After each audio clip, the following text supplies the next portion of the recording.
1983-cü ildə Ağdam şəhərində anadan olmuşam. Bakı şəhər sakini Abbasov Vüqar Elbrus oğlu media və rəsmi qurumlara müraciət edərək Faktor Leasing şirkəti ilə bağlı ciddi ittihamlar irəli sürüb. Şikayətçi bildirir ki, şirkətdən 125 min manat kredit götürüb və ilk 7 ay ödənişi vaxtında edib. Lakin sonraki dövrdə yaranan problemlər nəticəsində 6-7 ay ödənişi edə bilməyib. Ən diqqət çəkən məqam isə Vüqar Abbasovun sözlərinə görə kredit götürülən zaman ondan əlavə olaraq 15 min manat şərti ödəniş tələb olunmasıdır.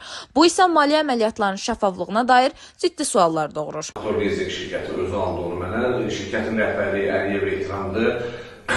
Dəfələrlə mən Ehtiram müəllimə müraciət etdim ki, Ehtiram müəllim, mən bu mənzili satmaq istəmirəm. Bu mənzili dövlət başçısı bizə hədiyyə etdiyinə görə istəmirəm. Ona görə mən onu kreditə qoydum, pul götürdüm. Yəni lazım olsaydı mənim mənzilimin 400 min dəyəri var.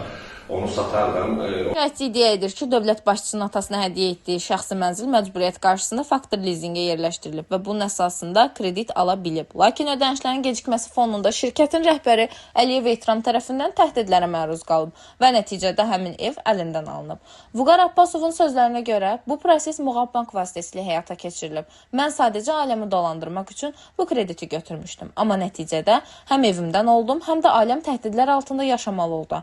Mənim hüquqlarım açıq-aşkar pozulub.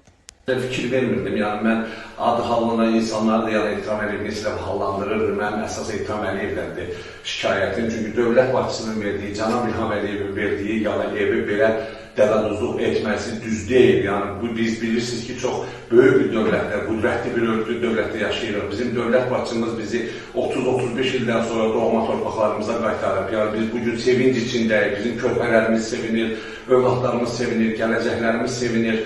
Yəni bu günlərin Qarabağda gözəl quruculuq işləri gedir. Ehtiram Əliyev kimi insanlar nəyə görə bu quruculuğa, bu böyük siyasətə, bu böyük işlərə belə kölgə salırlar? Hüquqşünasların fikrincə, müqavilədə göstərilən məbləğlə verilən faktiki vəsait arasında fərq olması, əlavə pul tələbləri, həmçinin girov evlərinin qanunsuz yollarla əlindən alınması ciddi araşdırma tələb edən məqamlardır.